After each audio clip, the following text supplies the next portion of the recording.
All right. Hey, everyone. Welcome back. Ready to dive in.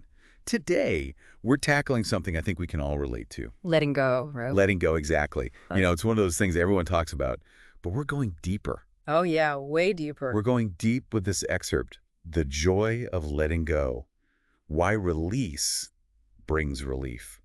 Really interesting stuff. I was hooked right away. Me too. And the whole idea, right, letting go can actually bring more happiness. Kind of counterintuitive. Like, if you're holding onto a helium balloon and you grip it too tight, it can't even float up. That's a great analogy, actually, because that's kind of what we do with stress, expectations, even control. Right, we cling to it. And this excerpt is saying, what if we let go? What if that's the key to finding more joy? Exactly. And the funny thing is we often see letting go as a negative. Like we equate it with weakness or failure. Totally, like giving up. But this excerpt flips that on its head, doesn't it? It totally does. Letting go is about creating space for something better, something new. It's incredibly liberating. Okay, so that's like the big promise, right?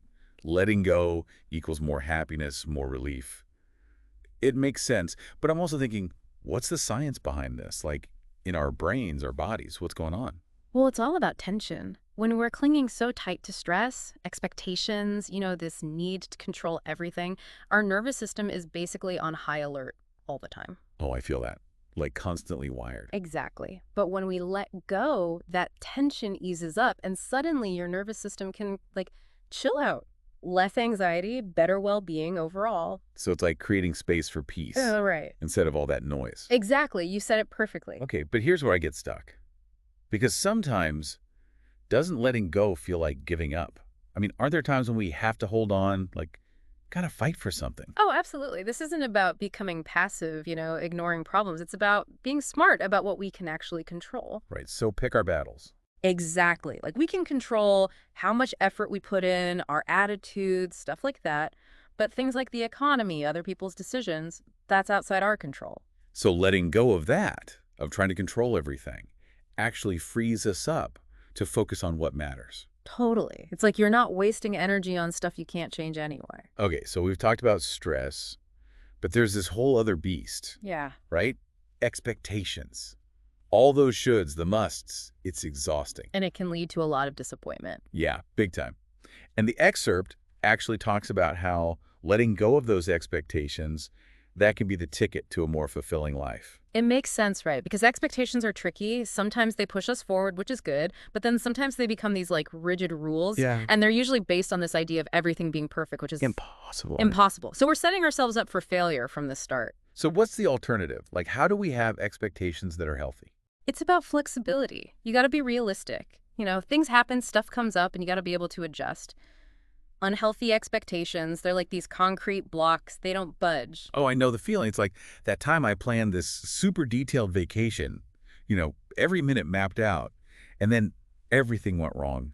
I was so focused on the plan, I wasn't even enjoying myself. That happens all the time. We get so caught up in the plan, we miss the actual experience. Right. And it wasn't until I finally let go of that rigid schedule that the trip actually became fun. Like suddenly I could just go with the flow. Exactly. And that's what letting go allows us to do. Embrace the moment with all its imperfections. It's pretty powerful. Okay, now for the big one. Control. This is the one I struggle with the most, I think. Yeah.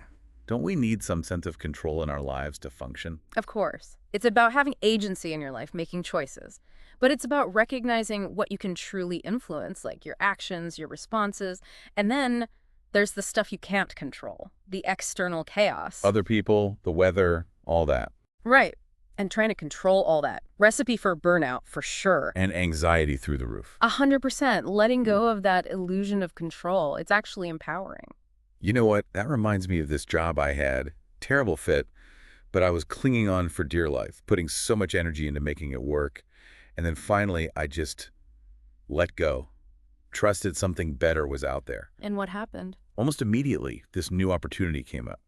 Perfect alignment with my skills, my passions. It was wild. It's amazing how that works, right? Like the universe was just waiting for you to open up some space. Totally.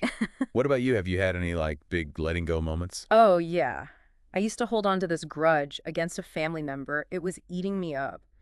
Then one day, I just decided to let it go. And wow, the relief. It was like this huge weight lifted. Forgiveness is powerful stuff. It really is. And sometimes letting go is the bravest thing you can do for yourself and for others. Okay, so wrapping this all up for our listeners, what's the main takeaway here? If they remember one thing. It's that letting go of stress, expectations, this illusion of control. It's not weak. It's actually the pathway to more happiness, more freedom. So like choosing peace over pressure. Yes, acceptance over resistance. It's about going with the flow instead of constantly fighting against it. Love that. Such a good reminder. And for everyone listening, here's something to think about. What's one area in your life where you could benefit from letting go? Just one thing. What would it feel like to release that burden and experience that lightness, that joy? Something to ponder today.